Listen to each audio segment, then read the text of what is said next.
જ્યારથી સુરસાગર તળાવ નવીનીકરણ કરવામાં આવ્યું છે, માછલી મારવાની ઘટના બનતું જાય છે. હવે મેન્યુઅલ પ્લેટનની ઓટોમેટિક પ્લાન્ટ બનાવવામાં આવ્યું છે. ડેપ્યુટી સિટી એન્જિનિયર ધાર્મિક દવે 15 જેટલા ઓક્સિજન ડિફ્યુઝર્સ મૂકવામાં આવ્યા છે. પહેલા 9 ઓક્સિજન ડિફ્યુઝર્સ હતા, આજે સુરસાગર ખાતે ઇન્સ્ટોલ કરવામાં આવ્યું છે. કોર્પોરેશન દ્વારા સુએઝ ડિપાર્ટમેન્ટ દ્વારા આજે એરેશન સિસ્ટમનું કામ શરૂ કરવામાં આવ્યું છે. અંદાજિત 9 થી 9.5 લાખના ખર્ચમાં આ કામગીરી આપણે શરૂ કરી છે આજે ફાયર વિભાગની મદદથી. આમાં સુરસાગરમાં વિવિધ 15 લોકેશન ઉપર આ એરેશન સિસ્ટમ લગાવવામાં આવશે, તેનાથી પાણીમાં ડીઝલ ઓક્સિજનનું પ્રમાણ વધશે અને જળચર જીવોને એમાં ફાયદો થશે.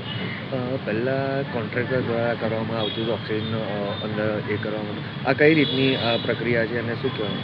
પહેલાં આપણે જુદા જુદા 9 લોકેશન ઉપર એરેશન સિસ્ટમ કાર્યરત હતી કોન્ટ્રાક્ટરના માધ્યમથી, અને એમાં માણસો દ્વારા ઓપરેટ કરવામાં આવતી હતી.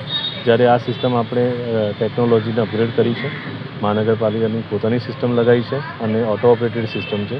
ટોટલી સિસ્ટમ જે છે મેસેજ માધ્યમથી કામ કરશે.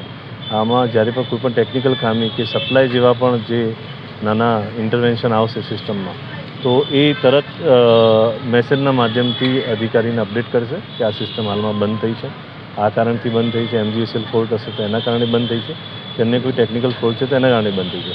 એટલે કે આપણે એવું કહી શકાય કે હવે માણસનું ઇન્ટરવેન્શન ના કરતાં ઓટો ઓપરેટથી તરત મેસેજ મળશે, એટલે અધિકારી જે બી એના નિભાવણીના હશે તરત એક્શનમાં આવશે અને સિસ્ટમને તરત કાર્યરત કરીશું. એમાં 1 લીટરમાં 2 થી 3 મિલીગ્રામ જેટલું ઓક્સિજન હોવું જોઈએ. એનું પ્રમાણ એટલું મેન્ટેન રાખવાનું હોય. આ સિસ્ટમથી બી આપણે એના જે ક્રાઇટેરિયા છે કે જે પાણીમાં ઓક્સિજનનું પ્રમાણ મેન્ટેન કરવાનું છે ને આપણે મેન્ટેન કરીશું. અને જે જળચર જીવોને ઓક્સિજનના અભાવને કારણે દુર્ઘટના સર્જાતા હોય તો હવે એ લોકોને પૂરતા પ્રમાણમાં ઓક્સિજન આપણે પૂરો પાડી શકીશું.